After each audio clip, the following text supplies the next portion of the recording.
રોકાયેલા કર્મચારીઓ માટે પ્રતાપનગર પોલીસ હેડક્વાર્ટર ખાતે વિશેષ ફેસિલિટેશન સેન્ટર શરૂ. પોસ્ટલ બેલેટથી કર્યું મતદાન.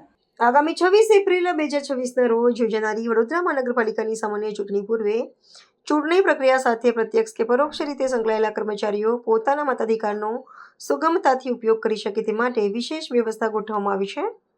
આ હેતુસર જિલ્લા ચૂંટણી તંત્ર દ્વારા પ્રતાપનગર પોલીસ હેડક્વાર્ટર ખાતે ખાસ ફેસિલિટેશન સેન્ટર કાર્યરત કરવામાં આવ્યા હતા, જ્યાં કર્મચારીઓ માટે પોસ્ટલ બેલેટ મારફતે મતદાનની પ્રક્રિયા હાથ ધરવામાં આવી હતી.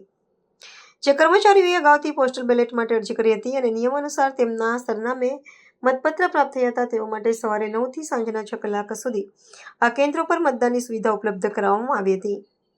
વહીવટી સરળતા અને સુચારુ વ્યવસ્થાપનના ભાગરૂપે વોર્ડ નંબર 1 થી 12ના કર્મચારીઓ માટે પોલીસ તાલીમ કેન્દ્ર અને વોર્ડ નંબર 12 થી 19ના કર્મચારીઓ માટે પ્રતાપનગર પોલીસ હેડક્વાર્ટર સ્થિત આંગણવાડી કેન્દ્ર ખાતે અલાયદી વ્યવસ્થા સુનિશ્ચિત કરવામાં આવી હતી.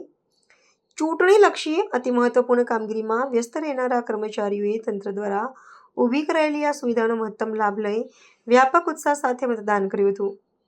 જિલ્લા ચૂંટણી તંત્રના સુઆયોજિત અને પારદર્શક અભિગમના પરિણામે કર્મચારીઓ પોતાના વહીવટી ફરજ નિભાવવાની સાથે સાથે લોકશાહીના આ મહાપર્વમાં પોતાની સક્રિય ભાગીદારી અને બંધારણીય ફરજ પણ અદા કરી શક્યા છે.